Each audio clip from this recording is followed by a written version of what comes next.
हरियाणा की हर अपडेट के लिए बेल आइकन दबाएं और सब्सक्राइब करें STV हरियाणा न्यूज।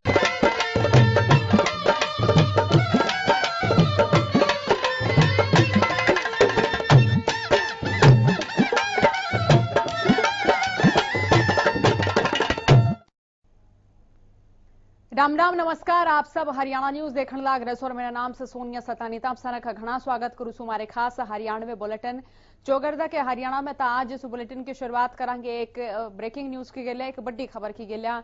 चंडीगढ़ से ये अहम खबर, जहां कोरोना के बढ़ते मामलों पर प्रशासन सख्त नजर आ रहा है। दिल्ली के बाद चंडीगढ़ में भी अब कर्फ्यू लगेगा, नाइट कर्फ्यू लगाया जाएगा चंडीगढ़ में। और कोरोना के आंकड़े लगातार बढ़ रहे हैं। जानकारी दे रात 10 बजे से सुबह 5 बजे तक नाइट कर्फ्यू चंडीगढ़ में भी रहेगा। चंडीगढ़ प्रशासन ने लोगों को चेतावनी दी है, क्योंकि देखिए कोरोना के आंकड़े लगातार बढ़ रहे हैं और लोग नहीं माने तो लगाया जा सकता है वीकेंड कर्फ्यू।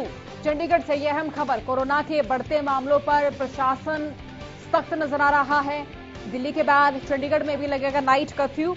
जानकारी दे दें कि दिल्ली में भी नाइट कर्फ्यू के आदेश जारी कर दिए हैं और इसी तर्ज पर रात 10 बजे से सुबह 5 बजे तक चंडीगढ़ में भी नाइट कर्फ्यू रहेगा। चंडीगढ़ प्रशासन ने लोगों को चेतावनी जाहिर की है कि लोग तमाम एहतियातों का पालन कर नाइट कर्फ्यू का पालन करें। लोग अगर नहीं माने तो वीकेंड कर्फ्यू भी लगाया जा सकता है, क्योंकि कोरोना केसेस लगातार बढ़ रहे हैं। प्रदेश के तमाम जिलों से कोरोना के आंकड़े बढ़ रहे हैं। हालांकि वैक्सीनेशन का काम भी लगातार जारी है, लेकिन इसी बीच जिस तरह से 24 घंटे में जिस तरह से आंकड़े बढ़ते हुए नजर आ रहे हैं, ये स्थानीय प्रशासन के लिए भी बड़ी चुनौती है और प्रदेश सरकार के लिए भी ये बड़ी चुनौती है किस तरह से कोरोना के बढ़ते मामलों पर लगाम लगाई जा सके। हालांकि कोरोना का ग्राफ एक बार देश और प्रदेश में थमता हुआ नजर आया था, लेकिन एक बार फिर से कोरोना का ग्राफ बड़ी तेजी से बढ़ता हुआ नजर आ रहा है। और इसी बीच कोरोना के आंकड़े प्रदेश के तमाम जिलों से बढ़ते हुए नजर आ रहे हैं। हालांकि मास्क जो लोग नहीं लगा रहे हैं उनके चालान काटने को लेकर भी तमाम जिलों के स्थानीय प्रशासनिक जो अधिकारी हैं वो भी सख्ती बरतते हुए नजर आ रहे हैं, लेकिन फिर भी कोरोना केसेस बढ़ते हुए नजर आ रहे हैं। इसी बीच चंडीगढ़ प्रशासन ने भी लोगों को चेतावनी दी है कि अगर यहां नाइट कर्फ्यू का अच्छी तरह से पालन नहीं किया गया तो यहां वीकेंड कर्फ्यू भी लगाया जा सकता है। कोरोना के बढ़ते मामलों पर प्रशासन सख्त नजर आ रहा है और दिल्ली के बाद अब चंडीगढ़ में भी नाइट कर्फ्यू लगेगा। जानकारी दे दें, रात 10 बजे से सुबह 5 बजे तक नाइट कर्फ्यू रहेगा और इसी तरह राजधानी दिल्ली में भी नाइट कर्फ्यू के आदेश जारी कर दिए गए हैं और इसी तरह पर चंडीगढ़ में भी नाइट कर्फ्यू लगाया जाएगा। चंडीगढ़ प्रशासन ने लोगों को चेतावनी दी है। चेतावनी देते हुए ये कहा गया है कि अगर लोग नाइट कर्फ्यू का पालन नहीं करेंगे तो फिर वीकेंड कर्फ्यू भी लगाया जाएगा। रवि कालीरमण ज्यादा जानकारी के साथ हमारे साथ जुड़ चुके हैं। रवि, प्रदेश के तमाम जिलों से कोरोना केसेस बढ़ते जा रहे हैं। हालांकि वैक्सीनेशन का काम भी लगातार जारी है, लेकिन इसी बीच चंडीगढ़ में नाइट कर्फ्यू की खबर सामने आ रही है, क्या अपडेट? जी बिल्कुल, देखिए चंडीगढ़ में बढ़ते हुए कोरोना के मामलों को देखते हुए यूटी प्रशासन ने एक बड़ा फैसला लिया है। रात 10 बजे से सुबह 5 बजे तक है जो वो नाइट कर्फ्यू रहेगा। इस दौरान तमाम जो दुकानें हैं, तमाम जो बार्स हैं, रेस्टोरेंट्स हैं, क्लब्स हैं, तमाम जो ऐसी चीजें हैं जहां जो दुकानें वगैरह जो खुली रहती हैं, तमाम ऐसी जो संस्थान है वो तमाम जो चीजें हैं वो बंद रहेंगी। कहीं ना कहीं जो बढ़ता हुआ कोरोना का जो कहर है उसको देखते हुए यूटी प्रशासन ने एक बड़ा फैसला लिया है। साथ साथ इसके एक लोगों को चेतावनी भी यूटी प्रशासन ने दी है। कहीं ना कहीं उनका कहना है कि जो लोग अब जो प्रशासन ने चंडीगढ़ प्रशासन ने लोगों को चेतावनी ये दी है, अभी भी लोग अगर नहीं मानते हैं तो जो है वीकेंड कर्फ्यू वो भी चंडीगढ़ जो शहर है उसमें लगाया जा सकता है। कहीं ना कहीं जो बढ़ते हुए मामले कोरोना के आ रहे हैं पूरे देश में, तो कहीं ना कहीं एक चिंता का विषय सरकार के लिए बन गया। हालांकि सरकार वैक्सीनेशन का जो दौर है वो लगातार जारी रखे हुए है। कहीं ना कहीं लोगों को समझाया जा रहा है, चालान काटे जा रहे हैं, सोशल डिस्टेंसिंग की बात कही जा रही है, तो तमाम ऐसे गाइडलाइंस भी फॉलो करने को लोगों को कहा गया है। इसके बावजूद अगर लोग नहीं मानते तो वीकेंड कर्फ्यू जो है वो चंडीगढ़ शहर में लगाया जा सकता है। जी बिल्कुल रवि, अगर तब प्रदेश के तमाम जिलों की बात करें तो देखिए वहां स्थानीय प्रशासन काफी सतर्क नजर आ रहा है, लेकिन इसी बीच अगर खास तौर पर चंडीगढ़ क्षेत्र की बात करें तो यहाँ वैक्सीनेशन का काम किस तरह से जारी है और यहाँ बढ़ते आंकड़ों का क्या कारण माना जाए? जी बिल्कुल, देखिए लगातार जो बढ़ता हुआ कोरोना है, नया जो स्ट्रेन आया है उसके लेकर लोग चिंतित तो हैं, लेकिन हाल ही एक साथ में एक चीज और है जो है वो कोरोना का जो नियम है, SOPs है, उनको फॉलो नहीं करते हुए नजर आ रहे। जहां बाजारों की बात करें, बाजारों में सोशल डिस्टेंसिंग की पालना नहीं हो रही। तमाम ऐसी चीजें हैं जिनको लेकर जो है वो लोग हैं एक यूज टू हो चुके हैं कोरोना को लेकर। उनका जो भय था, जो पिछले साल में जो इन दिनों जो कोरोना का जो कहर था उसको देखते हुए तमाम देश में, पूरे देश में एक लॉकडाउन लगा दिया गया था देखते हुए कोरोना का जो कहर था। हालांकि अब जब दोबारा से कोरोना जो रफ्तार पकड़ी उसको देखते हुए लोग यूज टू हो चुके हैं। कहीं ना कहीं उनका जो डर था वो पिछले साल के मुताबिक कम नजर आ रहा है। उसी को देखते हुए चंडीगढ़ प्रशासन, जो नया स्ट्रेन आया है वो पिछले जो स्ट्रेन के मुताबिक ज्यादा घातक बताया गया है और उसके मुताबिक ही जो चंडीगढ़ प्रशासन है वो तमाम जो ऐसे एहतियात के तौर पर लॉकडाउन की जो स्थिति है उसको दोबारा से लागू करने की प्लानिंग कर रहा है। कहीं ना कहीं लोग नहीं समझते तो वीकेंड कर्फ्यू भी लगाया जाएगा। और वैक्सीनेशन की बात करें तो पूरे देश में ही, ना कि चंडीगढ़ यूटी प्रशासन के द्वारा नहीं, पूरे देश में ही जो है वैक्सीनेशन का दौर जारी है। ज्यादा से ज्यादा लोगों को वैक्सीन दी जा रही है। कहीं ना कहीं जो सरकार के मन में भय है। चलिए, बहुत शुक्रिया रवि तमाम जानकारी के लिए। तो यहाँ चंडीगढ़ में भी नाइट कर्फ्यू लगाया जाएगा। रात 10 बजे से लेकर सुबह 5 बजे तक नाइट कर्फ्यू क्षेत्र में रहेगा।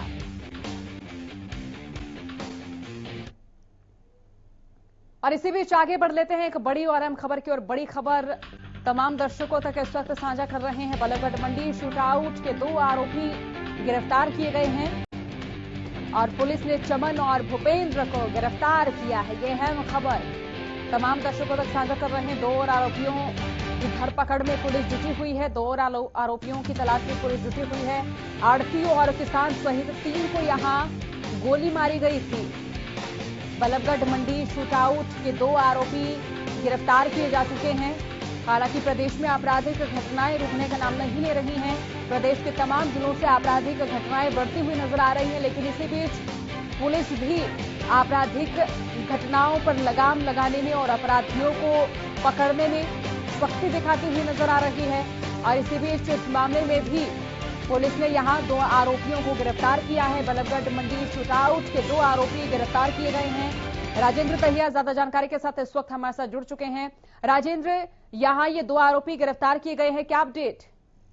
जी बिल्कुल सोनिया, मैं आपको बता दूं कि गत दिवस जो है मंडी में जो गोलीबारी हुई थी उसमें से 2 आरोपियों को पुलिस ने धर दबोचा है और कहीं ना कहीं जो अभी 2 आरोपी बचे हैं उनको भी जल्द गिरफ्तार करने की बात कर रही है। और आज इस संदर्भ में मंडी के जितने भी आड़ती हैं उन्होंने एक बैठक कर निर्णय लिया था, आगामी 2 दिनों तक अगर गिरफ्तारी नहीं हुई तो कहीं ना कहीं मंडी को पूरी तरह से बंद कर दिया जाएगा।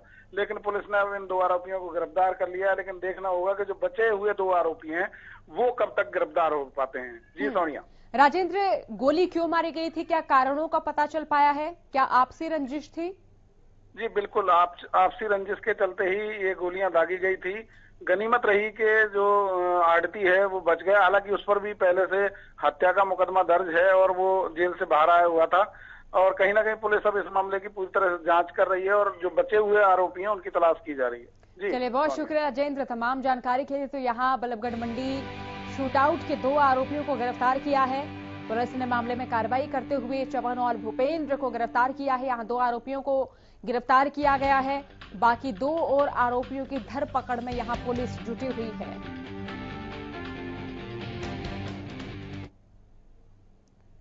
तेलंगाना प्रदेश में गेहूं, सरसों और चने की फसल की खरीद की प्रक्रिया 1 अप्रैल से शुरू होगी। 27 से बीच नेता प्रतिपक्ष भूपेंद्र सिंह हुड्डा ने प्रेस कॉन्फ्रेंस करी। प्रेस कॉन्फ्रेंस करके पूर्व सीएम भूपेंद्र सिंह हुड्डा ने न्यू कहा से फसल खरीद जो है वह सरकार ठीक ढंग से नहीं कराने लगी। भूपेंद्र सिंह हुड्डा ने न्यू भी कहा है कि सरकार ने फसल की जो नमी से वह भी घटा दी से, जो कि गलत से इसने किसान टोटा होगा। साथ ही उन्होंने भी बताया है कि फसल बीमा योजना के सरकार ने 75% दावे करे थे, जो कि कति जमीनी स्तर पर नकली साबित होते नजर आ रहे हैं। उन्होंने कहा है कि युवाओं को रोजगार नहीं मिलने लग रहा है, बेरोजगारी में हरियाणा नंबर 1 हो गया है। इसके गिला भूपेंद्र सिंह हुड्डा ने कहा है कि 1057 प्राइमरी और मिडिल स्कूल सरकार ने बंद करे सर। स्कूलों में टीचर की कमी से, जेबीटी मास्टरों पे भी और उनकी नौकरी पे भी सरकार की तलवार अटकन लाग रही है। तो शिक्षा के क्षेत्र में भी सरकार कुछ नहीं करने लाग रही है। और भूपेंद्र सिंह हुड्डा ने भी कहा कि सरकार जो नए नए नियम बनाने लाग रही है खेती किसानी से जुड़े हुए, उन तक किसानों ने घनी परेशानी हो रही है। तो इस प्रेस कॉन्फ्रेंस में भूपेंद्र सिंह हुड्डा ने फसल खरीदने लेकर और खेती किसानी ने लेकर, शिक्षा ने लेकर, रोजगार ने लेकर प्रदेश सरकार पर निशाने साधे।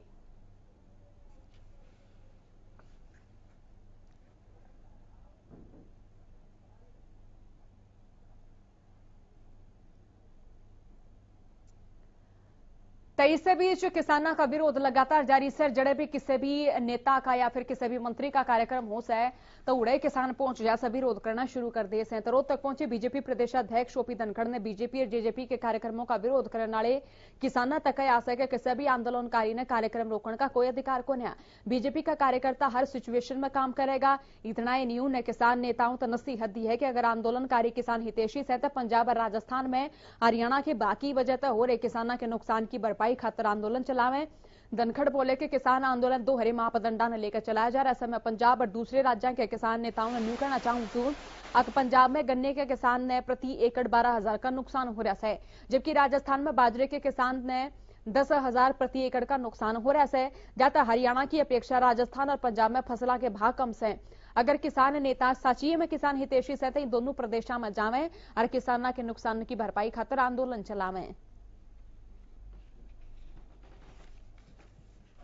देखिए, जो आंदोलन है वो दोहरे मापदंडों पर है। मैं दर्शनपाल राज्यवाल, बलबीर राज्यवाल, उग्रावा, इनसे सबसे कहना चाहूँगा कि पंजाब के किसान का, गन्ने किसान का हरियाणा की तुलना में 12,000 प्रति एकड़ का नुकसान हो रहा है। पंजाब की सरकार से दिलवाएं, आंदोलन करें। राजस्थान के बाजरे के किसान का 10,000 रुपये प्रति एकड़ का नुकसान हुआ। गहलोत साहब ने हमने कोई आंदोलन नहीं किया, वहां जाके दिलवाएं। देखिए, किसी भी किसान संगठन को, किसी भी दल के किसी कोई कार्यक्रम को रोकने का कोई अधिकार नहीं है। किसी किसान जत्थेबंदी को किसी के कार्यक्रम के लिए कर्फ्यू लगाने का अधिकार नहीं है। कोई ऐसा नहीं है कि आप दूसरों के कार्यक्रम को बंद कर देंगे। सब दलों को, सब संगठनों को अपने काम करने का अधिकार है। लोकतंत्र में अपनी बात करने का अधिकार है। अगर इससे कोई रोकता है तो ये लोकतांत्रिक मूल्यों के खिलाफ बात है। ये सच्चा लोकतंत्र नहीं है। जिस तरह से किसानों को अपने आंदोलन करने का हक है, ऐसे ही बाकी सब संगठनों को भी अपनी बात करने का, अपने कार्यक्रम करने का पूर्ण हक है। और भारतीय जनता पार्टी के कार्यकर्ता उस स्वरूप में अपने काम में सब लगे हुए हैं। तनुने इनेलो नेता अभय चौटाला सिंह बॉर्डर पहुंचे। जड़ा पहुंचकर उन्हें चौधरी देवीलाल की इस पुण्यतिथि के मौके पर किसान संबोधित करी। इस दौरान अभय चौटाला ने जेजेपी के आला नेताओं पर निशाना साधा हुए बोले कि अगर जेजेपी ताऊ देवीलाल के पद चुनाव पर चलने वाले लोग से तो किसानों के हित में इस्तीफा देकर खड़े हो जा। आज जेजेपी नेताओं ने ताऊ देवीलाल की पुण्यतिथि पर बैठकर विचार करना चाहिए। श्रद्धांजलि देकर किसानों के बीच में आए और उनका स्वागत हम भी करांगे। अभय चौटाला ने कहा कि जेजेपी के आला नेता जो समय ताऊ देवीलाल की नीतियां ने बीजेपी का धोरा गिर भी धरे बैठे हैं। और SYL के मुद्दे पर अभय चौटाला बोले कि सुप्रीम कोर्ट का फैसला आ रहा है। हरियाणा के मुख्यमंत्री की जिम्मेवारी बना से नहर बनाकर हरियाणा के हिस्से का पानी लेकर आवे और वो हमारा अधिकार भी से। इस मुद्दे ने लेकर बीजेपी लोगों ने बांटने की कोशिश कर रही है।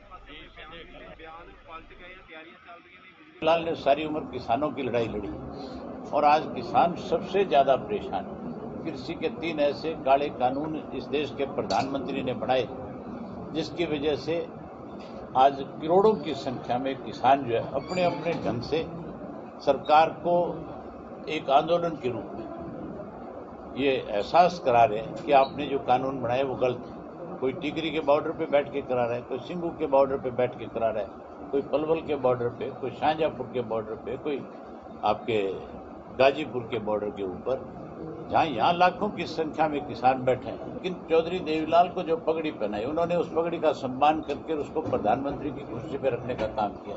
चौटाला साहब को जो पगड़ी पहनाई थी, 10 साल की कैद कांग्रेस के लोगों ने षड्यंत्र के तहत करा दी थी।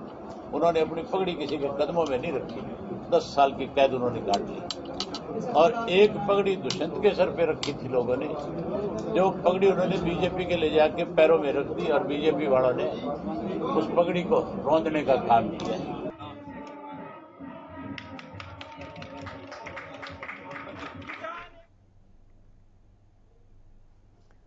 तनुने चौगर्दन ने बीजेपी का स्थापना दिवस जो से सारे बीजेपी कार्यकर्ता और नेता मनाते हुए नजर आने लग रहे थे। इससे बीच बयानी में भी बीजेपी के 42वें स्थापना दिवस पर सांसद रणवीर सिंह ने जिला स्तर पर पार्टी का झंडा फहरा के इसकी गिलिया सारे कार्यकर्ताओं और देश और प्रदेश के पार्टी संगठनों को बधाई दी।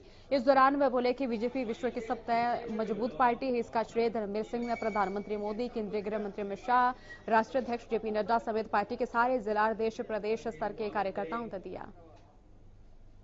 जिला के महामंत्री आज से 41 साल पहले और आज ये 42वां स्थापना दिवस है बीजेपी का। इतने थोड़े समय के अंदर राष्ट्रीय अध्यक्ष आदरणीय नरेंद्र मोदी जी, नड्डा साहब, अमित शाह जी और सारी टीम बहुत ही ज़्यादा बधाई के पात्र हैं, जिनकी वजह से 41 साल के अंदर ये भारतीय जनता पार्टी का संगठन दुनिया का सबसे बड़ी पार्टी संगठन कार्यकर्ताओं की वजह से बड़ी है। इसलिए आज हम सब न केवल भिवानी में बल्कि देश के अलग अलग हर डिस्ट्रिक्ट हेडक्वार्टर पर ये स्थापना दिवस बड़े हर्ष और उल्लास के साथ मना रहे हैं। तेलंगाना प्रदेश में गेहूं की सरकारी फसल की खरीद शुरू होगी से इस बीच कृषि मंत्री जेपी दलाल भी मंडिया में पहुंचने लाग रहे हैं। जेपी दलाल ने चंडीगढ़ में कृषि एवं किसान कल्याण विभाग, हरियाणा भंडागार निगम और हरियाणा राज्य कृषि विपणन बोर्ड के अधिकारियों की समीक्षा बैठक की अध्यक्षता करे।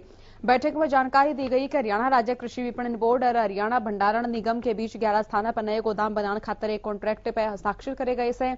इसकी गेलिया भंडारण नियम और कृषि विपणन बोर्ड की भूमि पर गोदामा का निर्माण कराया जाएगा। इस खातर नाबार्ड से भी फंड लिया जाएगा। उन अधिकारियों ने निर्देश दिए से कि संबंधित बोर्ड और निगम मिलकर कारोबार बढ़ाने की संभावित गतिविधियां का एक रोड मैप तैयार करें। विभाग और निगमा के बीच में किस्सा ढाल का कोई भी डिस्प्यूट नहीं होना चाहिए। आखिरकार खाली पड़ी सरकारी संपत्तियां का घना तगड़ा इस्तेमाल हो, इस दिशा में काम करना चाहिए। तो जब हम कृषि क्षेत्र में प्रधानमंत्री के आत्मनिर्भर भारत अभियान ने सफल बना सकेंगे। उन्होंने कहा कि हरियाणा भले ही भौगोलिक दृष्टि से एक छोटा प्रदेश है, लेकिन खाद्यान्न के उत्पादन में यह देश का सबसे बड़ा राज्य है।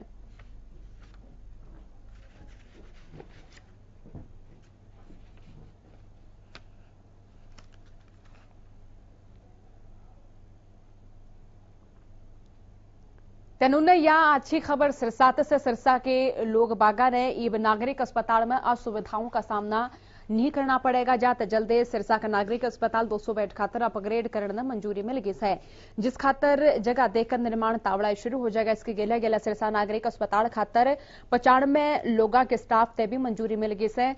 इस तई विधायक गोपाल कांडा के निज श्री बाबा तारा कुटिया के मुख्य सेवक गोविंद कांडा ने मुख्यमंत्री मनोहर लाल और स्वास्थ्य मंत्री नील विज का आभार व्यक्त करते हुए कहा है कि लोगों ने सिविल अस्पताल में और बेहतर स्वास्थ्य सेवाएं मिल सकेंगे, साथ ही रोजगार के अवसर बढ़ेंगे। साथ ही उन्होंने कहा है कि सिरसा में मेडिकल कॉलेज खातर बजट जारी हो चुका है और निर्माण कार्य भी तावड़ा शुरू हो जाएगा। विधायक गोपाल कांडा बोले कि मुख्यमंत्री से अनुरोध कर चुके हैं कि मेडिकल कॉलेज का निर्माण तावड़े ते तावड़ा कराया जाए। सीएम ने तावड़े जल्द निर्माण कार्य शुरू कराने का आश्वासन भी उनसे दिया है। कल ही हमें सरकार से पत्र प्राप्त हुआ। अभी सिरसा के जो अस्पताल है पहले 100 बिस्तर का होता था, उसकी 200 बेड की मंजूरी मिल चुकी है। तो डेफिनेटली इससे लोगों को फायदा होगा। जैसे हमारे पास मेडिकल, पैरामेडिकल और आउटसोर्सिंग और स्पोर्ट्स पास सभी तरह के स्टाफ में वृद्धि हुई और कुल मिलाकर 95 जो नई पोस्टें सेंक्शन हुई है, तो डेफिनेटली मरीजों को बेहतर सेवाएं मिल पाएंगी। तो अभी जैसे हमारे पास पोस्ट सेंक्शन होकर आ चुकी है, ठीक है, उसके बाद हमारा जैसे स्टाफ आता जाएगा ऊपर सरकार से हम उनको लगाते जाएंगे और उसके बाद हम 200 बेड के लिए कुछ 10 एकड़ की लैंड और भी तलाश में, तो उपायुक्त मोदी ने कमेटी बनाई हुई जिसकी मीटिंग भी आज 11 बजे, तो वो भी तलाश करके 200 बेड को बनाया जाएगा।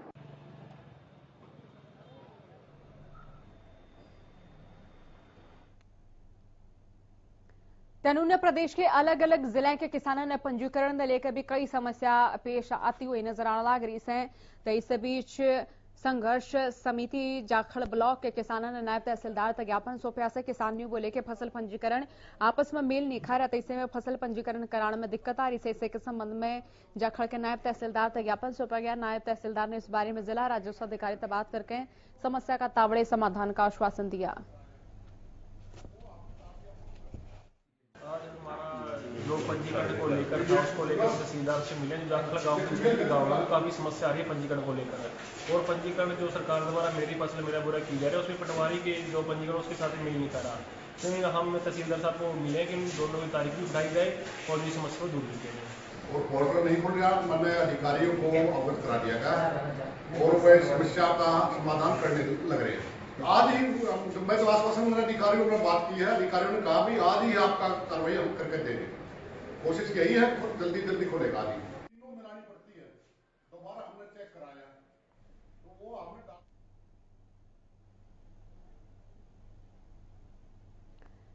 कानून मंडिया में गेहूं लेके भी किसान पहुंचना शुरू हो गए सर। आवक की बगड़ी तेजी तक मंडिया में पहुंचती दिखने लग रही है। 22,000 क्विंटल गेहूं पिछले 5 दिनों में गौना में आ गया है और सरकार ने गेहूं मंडी में लाने खातर SMS सिस्टम बंद कर दिया है, जिससे किसान और आड़ती दोनों राजी से बता दें कि किसान पहले मोबाइल पे SMS के जरिए मंडी में जाया करे थे, लेकिन ईब कटाई के बाद किसी भी टाइम किसान अपना गेहूं न लेकर न मंडी में जा सके। किसान यूं कहे हैं अब सरकार ने गेहूं की नमी 14% तक घटाकर 12% कर दी, लेकिन या दोबारा 12 से 14% कर दी जा और इससे गेहूं खरीद में जो एजेंसी है वह लेट करेंगी। उन्हें सरकार ने SMS बंद करके अच्छा काम कराया है, नहीं तो इस तक घनी परेशानी हुआ करे थी। आज लगभग 12,000 क्विंटल के गेट पास अब तक कट चुके हैं। मंडी में टोटल 22,000 क्विंटल माल आ चुका है अब तक का। मैसेज वाली थोड़ी सी दिक्कत थी किसानों को कि जिनकी फसल पक के तैयार हो चुकी थी उनके मैसेज नहीं आ रहा था और जिनकी फसल भी तैयार नहीं थी उनके पास मैसेज जा रहे थे। तो अब बिना मैसेज के भी बेचने में उनको ये आसानी है कि भी जिसकी तैयार है तो वो मंडी में ला सकता है। पहले जी एक SMS की परेशानी थी, जो किसान तंग होते हुए किसान रोडों पे बैठे हैं, मंडी गेट के सामने बैठे हैं, उसकी सरकार ने सुनी है। उसका सरकार से शुक्रिया अदा करते हैं कि उसने SMS बंद करके सीधे मंडी में गेहूं लाने का प्रावधान किया है। ये मैसेज आया मेरे पास फ़ोन में, अगर आपका अकाउंट नंबर गलत है। मैं कमेटी वाले के पास आया, वो बोले बैंक में जाओ, बैंक वाले के पास गया, उन्होंने कहा ठीक है ये सब कुछ। और ये अब ये नहीं कह रहे हैं कि जो कुछ होगा बाद में देखा जाएगा। अकाउंट नंबर तो बुलेटिन में आगे बढ़ लाएं। बड़ी अहम खबर की और बड़ी खबर सारे दर्शकों को इस टाइम बता दें तो एक बार फिर फरीदा में कोरोना की रफ्तार बढ़ती हुई नजर आ रही है। फरीदाबाद में एक बार फिर से कोरोना की रफ्तार बढ़ती हुई नजर आ रही है। एक दिन में 237 नए आंकड़े यहां से सामने आए हैं। 98 कोरोना संक्रमण के बाद अपनी इच्छा शक्ति आत्मशक्ति के जरिए रिकवर होकर घर लौटे हैं। रिकवरी जो रेट है वो घटकर 97% पहुंच गया। राजा पटेल ज्यादा जानकारी के साथ इस वक्त हमारे साथ जुड़ चुके हैं। राजा, प्रदेश के तमाम जिलों में कोरोना के आंकड़े बढ़ते हुए नजर आ रहे हैं, लेकिन फरीदाबाद में जिस तरह से कोरोना ब्लास्ट हो रहा है, क्या कारण माना जाए?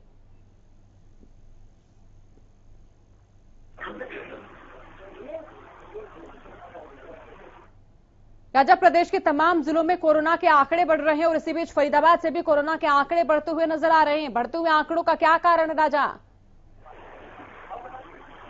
जी बिल्कुल, देखिए सोनिया, मैं आपको बता दूं कि लगातार फरीदाबाद में जो मामले हैं लगातार बढ़ते जा रहे हैं। मैं आपको बता दूं कि पिछले 24 घंटे में 237 मरीजों की कहीं ना कहीं यहाँ पर पुष्टि हुई है। लगातार प्रदेश में जिस तरीके से हालात काफी ज्यादा गंभीर होते जा रहे हैं, कोरोना की बात करें, चाहे गुरुग्राम की बात करें, फरीदाबाद की बात करें, सोनीपत, पानीपत की अलग अलग जिलों की बात करें, तो लगातार कोरोना बढ़ता जा रहा है। उसी कड़ी में कहीं ना कहीं जो स्थानीय अधिकारी हैं, चाहे DC की बात करें, स्वास्थ्य विभाग के अधिकारी की बात करें, उनकी मीटिंगों का दौर भी कहीं ना कहीं स्टार्ट हो चुका है और साफ तौर पर लोगों को जागरूक करते हुए यहाँ पर नजर आ रहे हैं। जी राजा, इसी बीच अगर वैक्सीनेशन की बात करें तो वो किस तरह से कार्य चल रहा है यहाँ?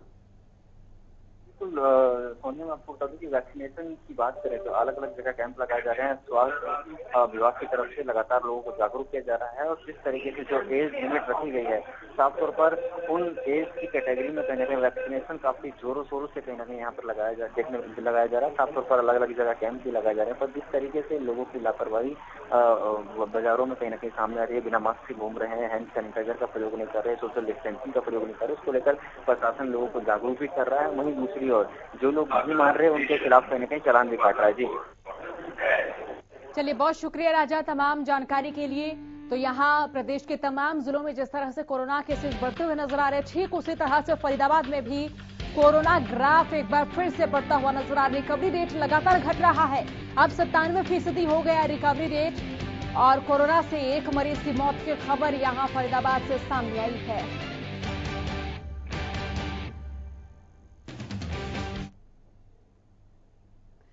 एक शहीद अपने इलाज खातर किते जावस है, लेकिन उसने ये जो अस्पताल से वह जिंदगी नहीं दे पाते से और देश की रक्षा खातर जान की बाजी लगाने वाले सैनिक अगर हमारे सिस्टम के आगे जिंदगी की जंग हार जाए तो फिर अच्छे दिना की बात करना बेईमानी होगी। महेंद्रगढ़ के गांव खातौद निवासी 24 वर्षीय CRPF का जवान रविवार ने अपने जीजा की गेलिया के सकाम रेवाड़ी जाते टाइम गांव सिगड़ी के दौरा बस स्टैंड के दौरे एक ट्राला की चपेट मारने तक घायल हो गया। घायल नागरिक अस्पताल में प्राथमिक चिकित्सा के बाद हायर सेंटर रेफर कर दिया। फिर परिजन घायल ने रेवाड़ी के एक निजी अस्पताल में ले गए, लेकिन वो अभी गंभीर हालत के चलते वो गुरुग्राम पारस अस्पताल में रेफर कर दिए। सैनिक के परिजन इलाज खातर अस्पताल के चक्कर काटते रहे, लेकिन अपने बेटे ने बचा ना सके। सैनिक की मौतें पूरे गांव वाले ने दुख है और हर कोई सिस्टम ने कोसण लाग रहा से। दिल में दर्द छुपाए हर किसी की जुबान पर सिर्फ एक बात से, काश देश के सिस्टम में कोई भी घाटा नहीं होता, देश का सिस्टम सही होता था, आज हमारा जवान सिस्टम के आगे जिंदगी की जंग न हारता। तनुने सीआरपीएफ के जवाना ने राजकीय सम्मान की गिला मातमी धुन बजा के शस्त्र उलटे करके इस वीर सैनिक ने अंतिम विदाई दी था। इसकी बहुत ही एक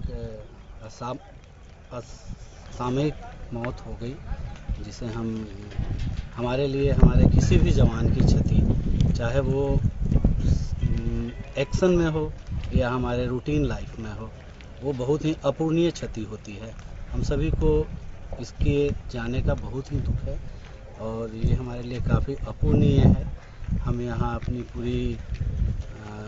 पूरे सम्मान के साथ इस जवान की ये अंतिम संस्कार में शामिल हुए और ये हमारी पार्टी यहाँ पे आके और इनके परिजनों को सांत्वना और जो विभाग की तरफ से, हमारे डिपार्टमेंट की तरफ से जो भी सहायता है, उन सभी को एक्सटेंड करने के लिए हम यहाँ पे आए थे।